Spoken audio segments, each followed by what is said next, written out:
This is Focus with Jack Caudill. And good evening, I'm Jack Caudill. Welcome to this month's edition of Focus. This month we are previewing the Rapid City mayoral election, which is coming up on June 4th. We have both of the candidates in that race with us today.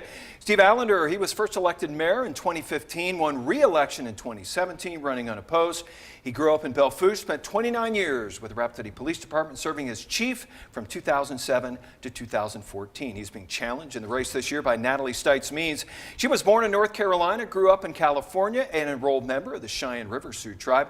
Graduated from UCLA, also went to law school there as well. Has worked for area tribes and a domestic violence shelter since returning to South Dakota. Again, voters go to the polls here on June 4th in Rapid City. There are city council seats, school board seats on the line, but the mayor's race is the flagship race, and also this is the first time that the Rapid City mayor will be going to the polls looking for a 4-year term. Steve, we're going to start with you. You have had 2 terms as mayor. What made you decide you're going to run for a 3rd? Well, what I can offer is the same thing I offered in 2015, and that's my time and my energy, my dedication to this community in particular. And there will be a time when it's time for me to ride off into the sunset, and I'm just declaring with my campaign that time's not now. I've got a long list of things in progress and things that need to be initiated in the next term, and so I've got the time and I've got the energy, and I've got the intention to take all those things on. Now, Natalie, you're a relative newcomer to Rapid City politics here. What made you decide to jump into the race for mayor here? I decided to jump into the race because I think Rapid City governance needs a change. I approached the City Council as an advocate for our homeless people, and an ordinance was passed unanimously without any call for community consultation, without any tabling of the motion, despite all of the advocates being in the room and asking for compassion and reconsideration and also data. That bad public policy decision and the way that it was handled really motivated me to look deeper into what is going on in city politics. And I realized that I needed to offer myself as a candidate for change. So what makes you feel you're qualified to be mayor of Rapid City? Well, I have been at the root of public policy efforts and at the outcomes of public policy efforts, in particular in regards to children exposed to violence and responses to victims of crime, as well as violence against women as well. I think that my expertise in responding to people in crisis will make me an excellent mayor. I also think that I have the education and training that Rapid City is looking for in terms of how to approach the social and economic challenges that are facing Rapid City. I have a law degree, a Juris Doctor from the UCLA School of Law with a specialization in public interest law and policy. And I have put that to work for both tribal governments and local governments in the last 10 years here in South Dakota. Steve, how about you? What are your qualifications as mayor? Why do you feel like you are qualified to do this job well? Well, I have about equivalent to a lifetime in public service here in Rapid City. The last 34 years essentially have been involved in public service. I have a broad array of experience in budgeting and administration, also good leadership training. I bring accountability, and I know now where all the secrets have been all these years. Being in City Hall for 4 years, it was certainly a big surprise. And I think there's been some good progress made in process and in government accountability, and I think that's good for the people, and I'm willing to keep doing it, and I think that makes me qualified. Now, this for the first time is going to be a 4-year term that we're voting for on June 4th. What do you see as the biggest issues that Rapid City needs to address over that next 4-year period? Well, in the next 4-year period, we are going to see a significant buildup of our military partners, specifically Ellsworth Air Force Base. In the next couple of years, we're going to start seeing contractors, military contractors, personnel showing up. There will be upwards of $1 billion in construction during that time. around 1,500 or so airmen and families, and at least that many in contractors in the area. There will be an overlap between the new B-21 bomber and the existing B-1 bomber. So we're going to have both of those bomber missions at Ellsworth. And what that spells for us is testing all of our systems to make sure we can build to accommodate that expansion and to make sure that we have all of the community services that we need. So I think first and foremost, that buildup, which is now known, will need to be accommodated in the best and most efficient way. So that is a major issue that we're not going to get to put off on our own timetable. The ongoing issue with the human services in Rapid City is also something that is really, it's needed attention for decades, and it needs more attention from us now and into the future. So we have, with the collective impact and many of the programs that are being brought forward to help folks, it's important to make sure we take care of that for workforce development in the future, but for quality of life and economic stability now. Natalie, as you look ahead for the next 4 years, what are the big issues that you see that have to be addressed in this city over that time? Sure. My campaign slogan is "One City, All Voices." And in that, we propose to put the people first. Like my opponent stated, the influx of new active duty military will be an extremely important constituency that we need to serve. We also need to make sure that their wives and their families have an education and a quality of life that they deserve, as well as employment. Active duty military are an important part of Rapid City, and I propose to prioritize them in my agenda should I be elected. Also, I think that this issue of the homelessness and hunger, putting those people first and centering the needs of those most suffering in our city will help us to deliberate and make the right public policy choices for the people of Rapid City. I think that I have expertise to bear and to offer this city in regards to serving those most in need and those who are in crisis. My values are around unity, compassion, and prosperity for all. Now, money, obviously, always a big issue when you're running a city like this.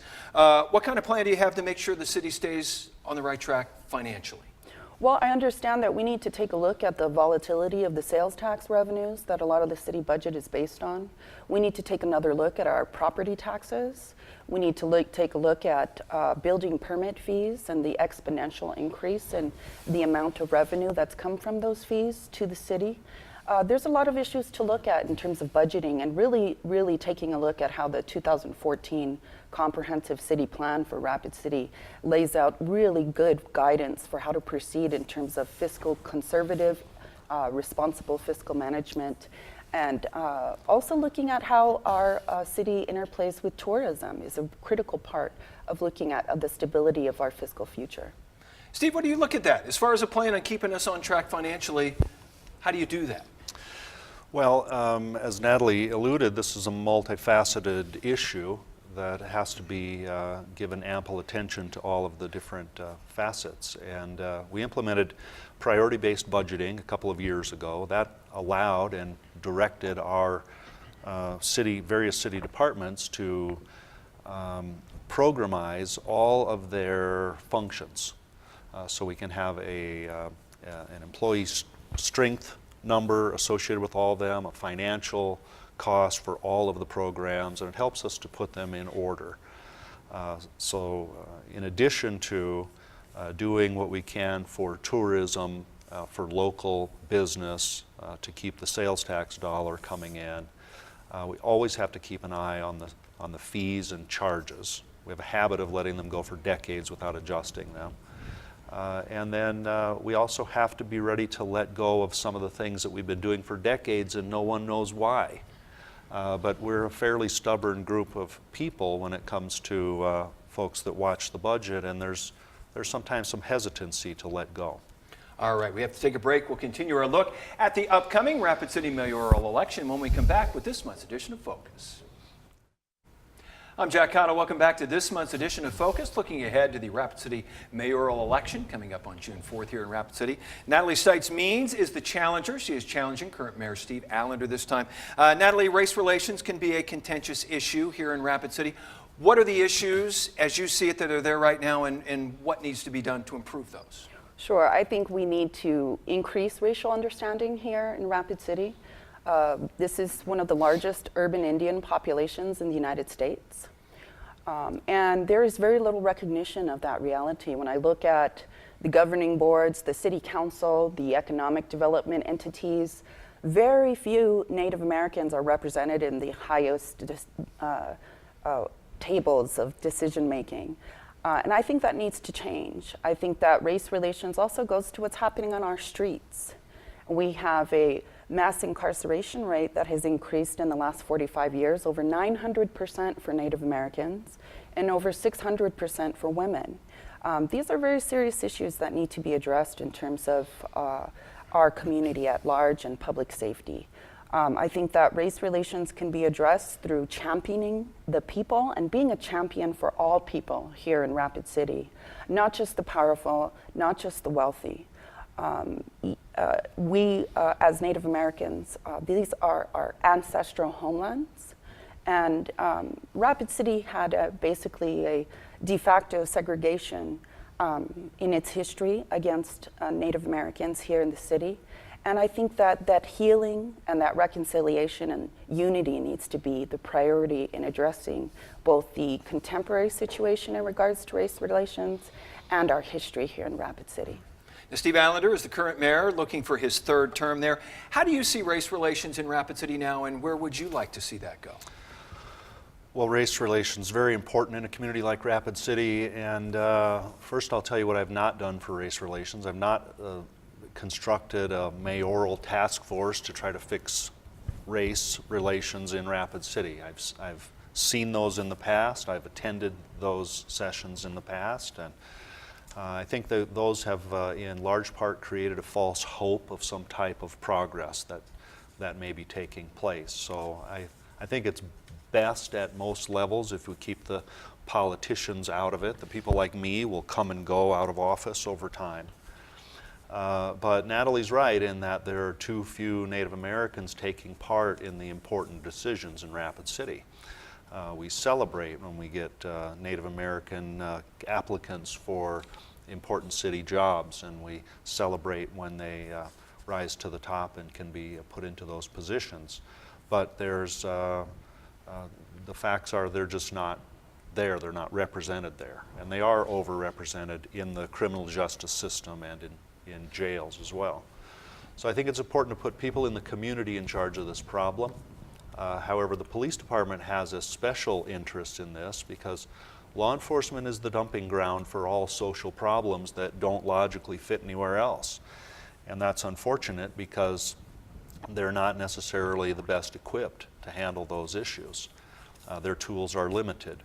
So we have a lot of work to do. Broadening the network that we can use to address this is always helpful, and I think that we're all on the same page here.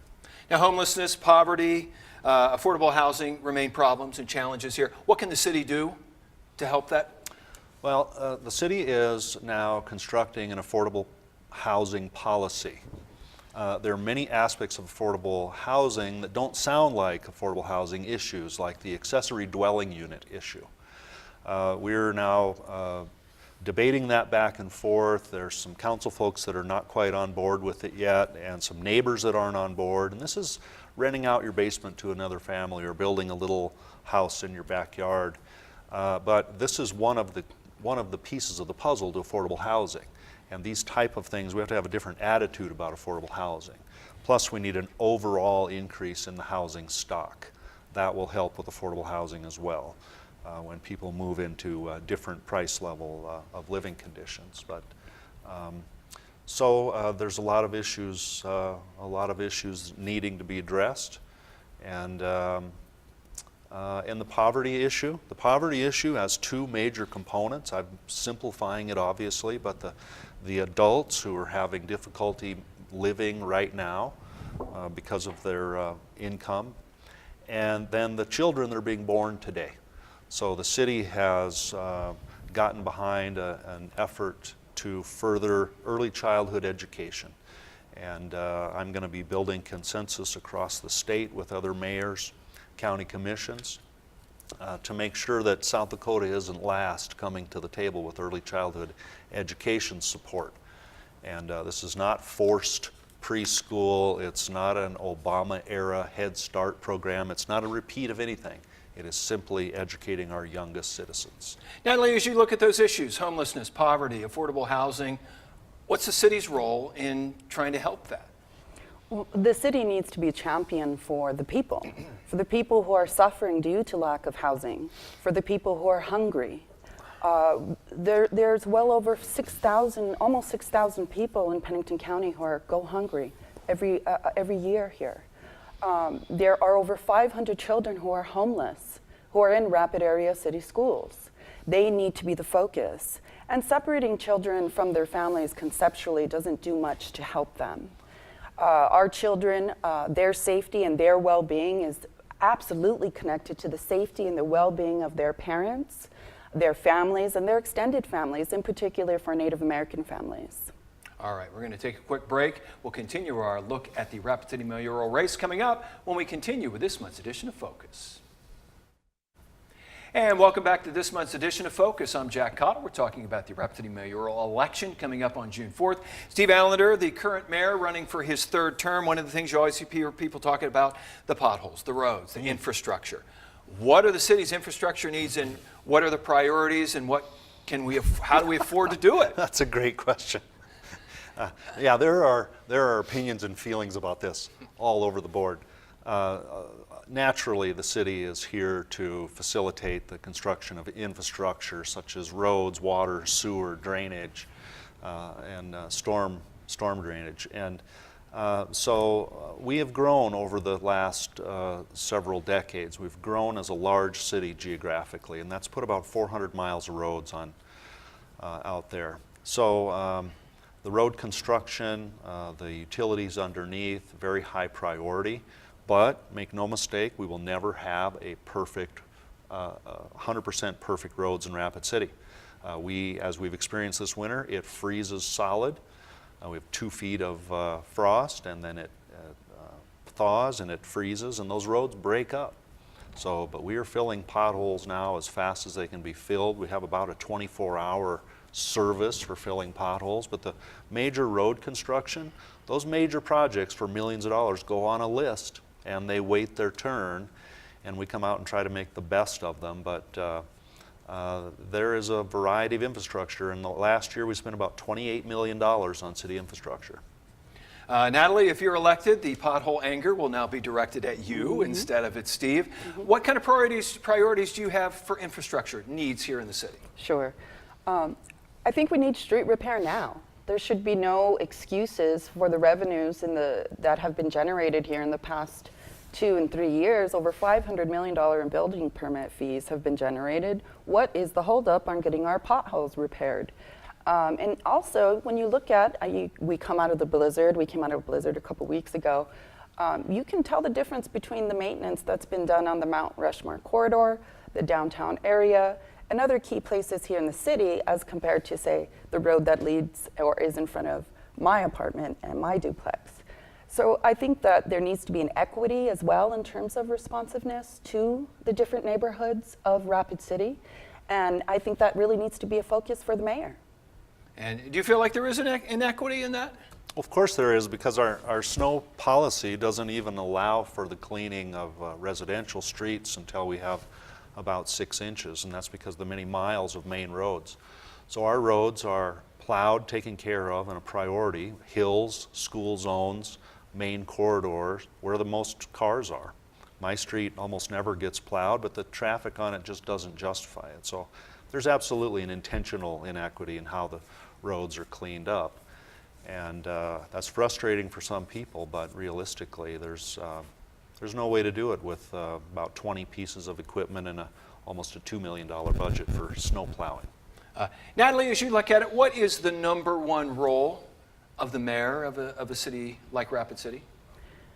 The mayor's #1 role is to bring people together and be a champion for the residents of Rapid City, as well as all of the wonderful visitors, tourists, and Lakota people who come here to pray throughout the year. The mayor should be a person who puts the public interest above all. Steve, how about you? What do you see as the #1 role of a mayor here? Well, I think the #1 role of the mayor here is leadership. The mayor is the CEO of the City of Rapid City organization with 800 employees plus, $160 million budget. Steve Jobs once said, we don't hire smart people so we can tell them what to do. We hire smart people so they can tell us what to do. So it's important to build networks of leadership throughout the city to make sure all of the services are completed. There's a wide variety of services that are being delivered in Rapid City every single day, including today. Now, we've seen a lot of retail loss here in Rapid City over the past few months, some big-time retailers. What can the city do to ensure that our economy keeps moving forward? Well, our economy is moving forward, but the city can't do anything to prevent Shopko from closing, or Herberger's or Sears, Kmart. Those are national decisions based on a national business model that has failed over the course of decades. Those empty buildings don't hurt us at all. They may provide opportunities. So the city is here to help provide a positive economic environment for business. We are to be here to help business conduct business. Natalie, how do you look at it as far as the city's role in the area's economy, the city's economy? I think it's the city's role to advocate for sustainable economic growth and prosperity for all of the city's residents. It's not just businesses or the corporate entities that have closed up shop here in Rapid City that are important to the people and the quality of life here. You know, there's also other important factors like bringing workers to the table, bringing families and considering the issues facing working families here in Rapid City. Economic development is not only for the wealthy and the privileged, economic development is for everybody. And our quality of life will suffer if the right people are not at the table making those decisions right now. Planning is ongoing, planning is robust, but again, not the right voices are at the table to make sure and ensure that Rapid City has a prosperous future right now. All right, we are just about out of time, got about 30 seconds or so for you. Why should people vote for you on June 4th? My values of unity, compassion, and prosperity are what Rapid City needs to be led into the future by the mayor. And I look forward to continuing to debate the very serious issues that the city is facing. Steve, how about you? Why should people vote for you come June 4th? Well, Jack, I'm a hard worker and I'm a known quantity. I've been here 4 years working with my head down. I'm proud to say after 4 years, not a single person in Rapid City owes me a favor, and I don't owe anyone else a favor. That's important in politics. I ran as the anti-politician candidate, and I think I've lived up to that. So I'm a good, steady leader, and I think the right one to take Rapid City forward. All right, and I'm sure both of you advocates, no matter who you vote for, make sure you get out and vote on June 4th, make your voice heard. May 20th is the voter registration deadline, and my campaign is depending on new voters to get us into office. All right, get everybody out there. I want to thank Steve Allender, Natalie Stites Means. Thank you. I want to thank both of you, good luck in the election coming up. And Thank again, you, Jack. hope you all go out to the polls here on June 4th in Rapid City. Again, we will have city council elections on that date, the mayoral elections, some school board elections as well. And that'll do it for us. Thanks for watching. Hope to see you again the first Sunday night of next month. Good night.